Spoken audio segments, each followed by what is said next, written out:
about to leave, already packing.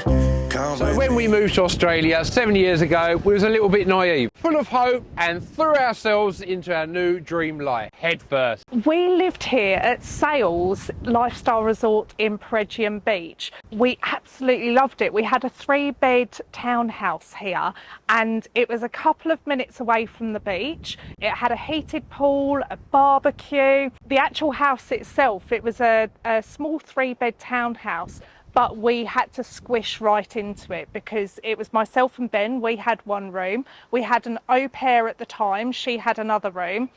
And then our 3 girls were actually sharing a room. It was very tight, but we lived here really happily for the first 5 months until we purchased our first house. Naivety is a really good thing sometimes. If we would have known what was coming, we might have reassessed whether we wanted to move to Australia. So we had a dream mapped out of what we wanted when we moved to Australia. We wanted to go for beach walks and we wanted to live in a big modern double-storey home. We also wanted a stress-free life with enough spare cash to enjoy new adventures, and we were happy to work hard for it, obviously. We'd be lying if we said that the last 7 years had been easy.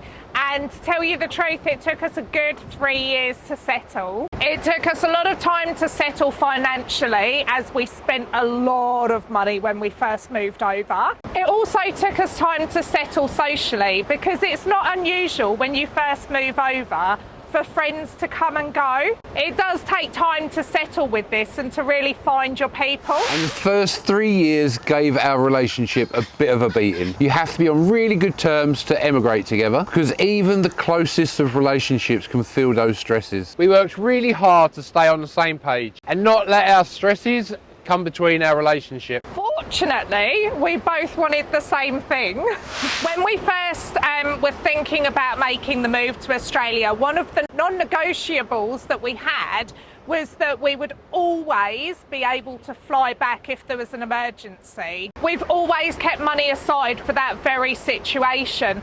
But what we hadn't anticipated would be a global pandemic that would shut all of the borders down and actually stop us from travelling altogether for a few years. So there are things that, despite your best planning, that you actually can't control. And this meant that one of our non-negotiables was suddenly up in the air.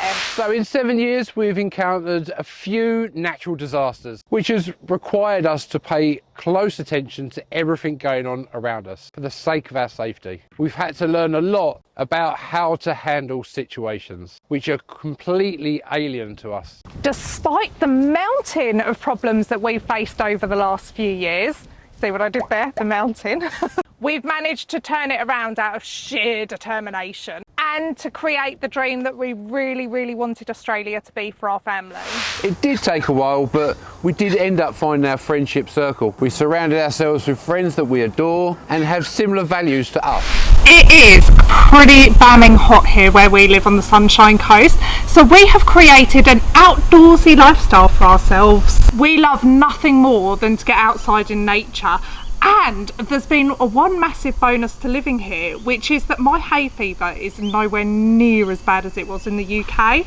Another unexpected twist to our 7-year Australia story is that we ended up living on a 10-acre hobby farm. This hadn't been in our plan, but it has enriched our lives with a whole load of new challenges and experiences. Living in Australia has brought a whole lot of unexpected experiences in our direction. We have a big fat 0 regrets to moving to Australia, and the reason why is that any hardships that we may have faced have just taught us a lesson, and in all fairness, life wouldn't be much of a challenge if everything was too easy. The reason why we're thriving in Australia is because we've worked awfully hard at it, even when we've had struggles.